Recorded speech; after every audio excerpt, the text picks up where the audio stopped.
In the heart of our city, dreams and duties collide.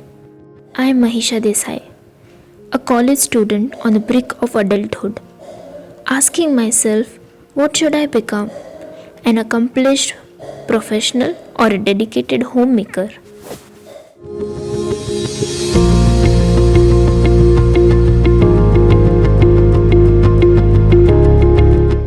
All my life, I have watched my mother care for our family. In our culture, this is a sacred role, respected but also expected. My father often reminds me a daughter's first priority is home. But the world is changing. Fewer women walk outside.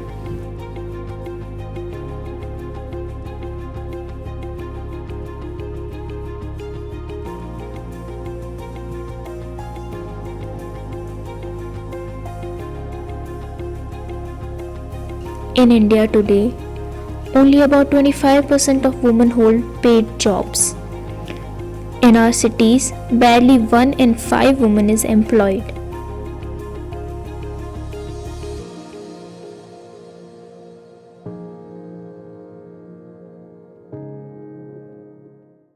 While most spend their days on unpaid housework.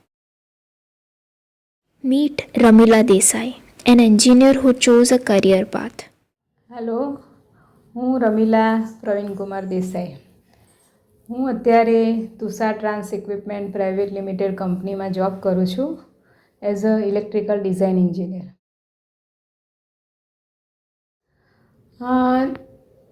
જ્યારે હું નાની હતી, જ્યારે હું fact તો એ કહીશ કે જ્યારે હું નાની હતી ત્યારે મને એકચ્યુઅલ એન્જિનિયરિંગનો એટલો મતલબ ખબર હતો નહીં, પણ એટલી ખબર હતી કે આપણે સારું ભણીએ તો એક ડૉક્ટર અને એન્જિનિયર બની શકાય. એટલે મેં એક એવું વિચાર્યું હતું કે હું મોટી થઈને એન્જિનિયર બનીશ. એન્જિનિયરનો શું રોલ હશે એ નાની હતી ત્યારે ખબર નથી. પછી જ્યારે મેં 10મા ધોરણ પાસ કર્યું પછી મને રિયલાઇઝ થયું એન્જિનિયરિંગ શું છે, અને એ બેઝ પરથી મેં ડિપ્લોમામાં એડમિશન લીધું MS યુનિવર્સિટીમાં. મેં ઇલેક્ટ્રિકલ લાઇન પસંદ કરી, એમાં મને ઇન્ટરેસ્ટ હતો. પછી હવે જે એન્જિનિયરિંગ લાઇન માટે અમારા જે સોશિયલી અમારા સમાજમાં એટલું છોકરીઓ બહુ ભણાવતા નહોતા, પણ મારા ફાધરનો મને ફૂલ સપોર્ટ હતો. એમને મને કહ્યું કે તારી જે ઈચ્છા હોય એ જ પ્રમાણે તું તારું કેરિયર ચૂઝ કર. અને પછી મેં diploma electrical engineering line choose કરી. એટલે મારા ફાધર, મધર, મારી મમ્મીનો પણ મને બહુ સપોર્ટ રહ્યો, કે એને પણ મને બહુ સપોર્ટ કર્યો, કે જેથી કરી મેં ડિપ્લોમા કર્યું, આગળ જઈને BE પણ કર્યું, જે મારા મધર, ફાધર અને ફેમિલીના સપોર્ટ થયો. ડિસ્કરેજમાં એક એવું હતું કે જ્યારે આપણે સામાજિક હોય એટલે મને ડાયરેક્ટ ડિસ્કરેજમેન્ટ એટલું નથી મળ્યું, પણ મારા મધર, ફાધરને જે રિલેટિવ્સ હોય આપણા એ બધું એ રીતે વધારે કરતા હતા કે આ છોકરીને આટલું ભણાવીશ તો પછી આગળ આપણા સમાજમાં શું થશે, એને સમાજમાં એ પ્રમાણે મળશે નહીં મળશે, તો એ બધું એટલે પપ્પાને એવું ટેન્શન આવે. પણ મેં મારા પપ્પાએ જ કીધું આપણે કરવાનું છે તો સમાજમાં જ, એનાથી ભણવાને સાથે કોઈ લેવા દેવા છે નહીં. મારી છોકરી ભણે છે અને એને હું ભણાવીશ. એટલે thanks to my mother, father કે એમને મને આટલો સપોર્ટ કર્યો. સોશિયલ લાઈફમાં એવું હોય છે કે આપણા જે સામાજિક જે બધાના એક્સપેક્ટેશન્સ હોય, બધાના ઇવેન્ટ્સ હોય, જે બધાને આપણે એટેન્ડ કરવાના હોય, જ્યારે આપણે વર્ક કરતા હોય તો બધા જ આપણે એટેન્ડ કરી શકીએ, બધાને એટલો સમય આપી શકીએ, એ વસ્તુ પોસિબલ થતું નથી. એની માટે કેટલીક વાર એવું પણ થાય કે ક્યારેક કંપનીમાં આપણે રજા લઈએ પણ એ રજા મળવી મુશ્કેલ હોય, એટલે ઇવેન્ટ ના આપણે એટેન્ડ કરી શકીએ. એટલે બધા ઇસ્યુ રહે, કેટલા લોકોને ખોટું પણ લાગે. પણ હવે જ્યારે આપણે કંપનીમાં કામ કરતા હોય તો ત્યાં પણ આપણી એટલી જ જવાબદારી રહેતી હોય છે, એટલે કેટલીક વસ્તુને લેટ ગો કરવી પડતી હોય છે. એટલે એવા બધા ઇસ્યુ રહેતા હોય છે. એટલે એવા મેં બહુ ફેસ કર્યા છે. ટાઈમ મેનેજમેન્ટ તો આમાં બહુ જ જરૂરી છે. ટાઈમ મેનેજમેન્ટ, અને એમાંય અમારી એન્જિનિયરિંગ લાઇન જે મેન્યુફેક્ચરિંગ યુનિટ, જેમાં તમને રજાઓના એટલી બહુ જ લિમિટેડ રજાઓ હોય, પ્લસ પેકિંગ પણ વધારે હોય. ત્યાં તમારો જવાનો ટાઈમ ફિક્સ હોય છે, પાછો રિટર્ન આવવાનો ટાઈમ ફિક્સ હોતો નથી. કેમ કે અમારું ક્યારે શું કયું શેડ્યુલ ગોઠવાઈ જાય, મેન્યુફેક્ચરિંગ યુનિટ છે, ક્યારેક ઇન્સ્પેક્શન આવી જાય, ક્યારેક ઓડિટ આવી જાય, એટલે એ બધાના એ રહેતો હોય એટલે ટાઈમ મેનેજમેન્ટ બહુ જ એમાં એ કરતું હોય છે. સાંજે પછી આવો પ્લસ રસોઈ બનાવો, સાથે સાથે બાળકોને ભણાવવું, એને ભણવા પર એ કેટલું કરી રહ્યો છે એને ફોકસ કરવાનું, એને સપોર્ટ કરવાનો, એટલે ટાઈમ મેનેજમેન્ટ કરવું પણ બહુ અઘરું પડે છે. બટ જ્યારે તમે એક લાઇનથી એક્સપિરિયન્સ થઈ ગયા એક વર્ષો પરથી, એટલે એ લાઇન પર આવી જાઓ તો પછી એટલું અઘરું પણ નથી. Now, Hina Desai, a devoted homemaker. હાય, હું હિના દીપક દેસાઈ. હું હાઉસવાઈફ છું અને આઈ એમ a mother of 2 kids.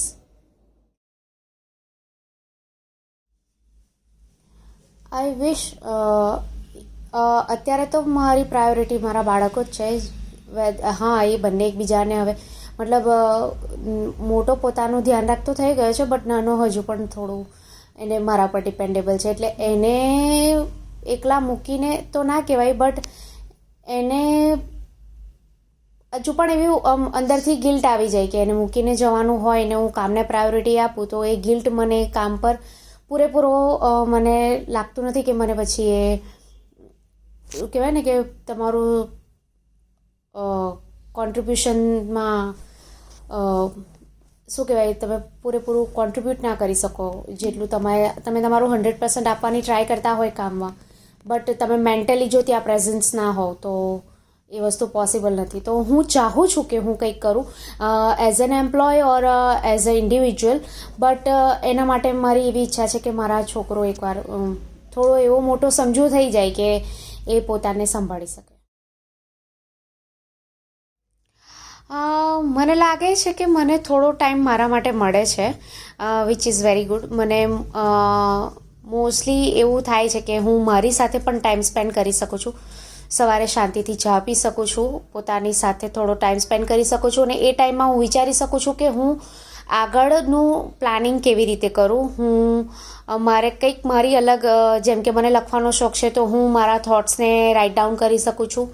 If અમુક દિવસ પછી મને એવું થાય કે કંઈક સ્કેચિંગ કરવું છે તો એ રીતનું હું કરી શકું છું. સો એડવાન્ટેજ એ છે કે હું મારી સાથે, જે મને બહુ ગમે છે મારી પોતાની કંપની, એના માટે મને ટાઈમ મળે છે. ડિસએડવાન્ટેજ એ કહી શકીએ કે અમુક ટાઈમ એવો આવી જાય છે કે આપણે પોતાને જ શું કહેવાય, પોતાની જ ઓળખ અમુક વાર ખોઈ બેસતા હોઈએ છીએ. આપણે પત્ની બનીએ છીએ, બાળકોની માતા બનીએ છીએ, પુત્રવધુ બનીને જીવીએ છીએ, સમાજમાં રહેનારા એઝ અ સોસાયટી પર્સન બનીએ છીએ, ત્યારે અમુક વાર રૂટીન લાઈફસ્ટાઈલને જે પણ કહીએ એ બધું એટલું હેક્ટિક થઈ જાય કે સમટાઈમ્સ તમે તમારી જાતને પણ ભૂલી જાઓ છો કે તમે શું હતા, શું બની શકતા હતા અને અત્યારે શું છો. સો એ બધા વિચારો અમુક વાર એટલા બધા હાવી થઈ જાય છે કે એવું લાગે કે જીવન અમુક વાર એવું લાગે કે વર્ધી નથી. And here's Princey Jane, a fellow college student like me, caught between worlds. She speaks for my young woman today. Hello, I am Princey Jane and currently I am pursuing Bachelor of Journalism and Mass Communication in MSU. My ambition is कि मुझे इसी field में journalism और ये जो मैं mass media पढ़ रही हूँ उसी फील्ड में आगे बढ़ना है. फॉर राइट नाउ मैं भी सब चीज़ें देखने की ट्राई कर रही हूँ, लाइक अलग अलग career expect, but my main focus would be public relation, जिसका मुझे आगे जाके मास्टर्स भी करना है और उसी में ही अपना करियर बनाना है. राइट नाउ मैंने उसमें ट्राई किया इंटर्नशिप और ये सब का, बट वो मुझे अपॉर्चुनिटी मिली नहीं. बट इफ़ ऐसा होता है कि पब्लिक रिलेशन नहीं होता है तो I will have gone into content writing और मोर इनटू लाइक राइटिंग वाला स्टफ. मेरी फैमिली भी यही चाहती है कि मैं पीआर में ही अपना करियर बनाऊँ और उसमें आगे जाऊँ एंड लाइक उसी में अर्न वर्न करूँ. बट उसके सिवाय माई लाइफ विल बी, मैं अगर ये करियर में नहीं जाता वो कंटेंट राइटिंग में, तो I would have been like kind of a simple house wife, जो मैंने मेरी दीदी को जैसे देखा है कि वो अभी कैसे है, एंड उन्होंने लाइक वो भी टीचर थे बट उन्होंने भी अपना करियर छोड़ दिया शादी के बाद and now she is more into घर के चीज़ें एंड बच्चे जो भी है. तो मे बी इफ़ मैं करियर में नहीं रहूँगी तो my life will be like that also.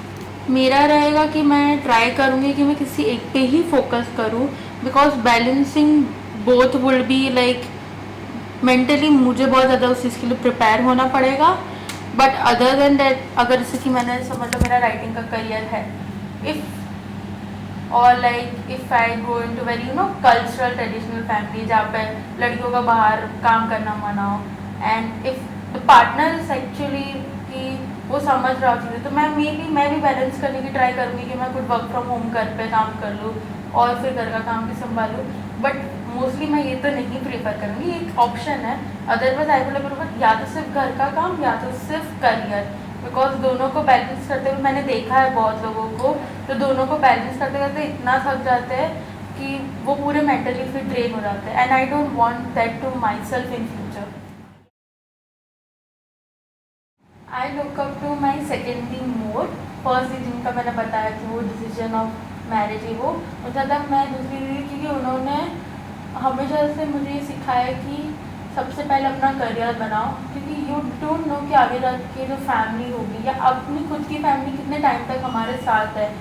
तो मैं उनको अपना रोल मॉडल मानती हूँ. उन्होंने खुद अपना करियर बनाया है. She is an engineer right now. तो उन्होंने मुझे हमेशा सिखाया है कि पहले अपनी स्टेबिलिटी देखो. नो डाउट अगर तुम चाहते हो तुम्हें फ्यूचर में जो भी रहना है फैमिली पार्टनर सब कुछ रहेगा बट पहले अपनी स्टेबिलिटी अपनी मेंटल स्टेबिलिटी और फाइनेंशियल स्टेबिलिटी दोनों देखनी चाहिए फिर कोई डिसीजन लेना चाहिए. करियर वाइज भी उन्होंने मुझे हमेशा ये किया कि जैसे तुम पढ़ तुम जॉब कर तुम इंटर्नशिप कर मतलब एक ऐसे लाइन पर कि आगे जाके तुझे रिग्रेट ना हो. तो मेरे लिए तो वो रोल मॉडल है हमें. Our society still holds strong ideas. Women should be nurturing homemakers, yet professional ambitions beckon. It's a tug of war. Studies show educated women often opt out of work during child rearing years, a leaky pipeline in careers. The result? Many women feel isolated or stressed.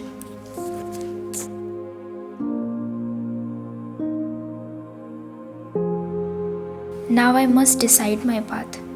Will I embrace a traditional homemaker role or step into the working world, carving my own identity?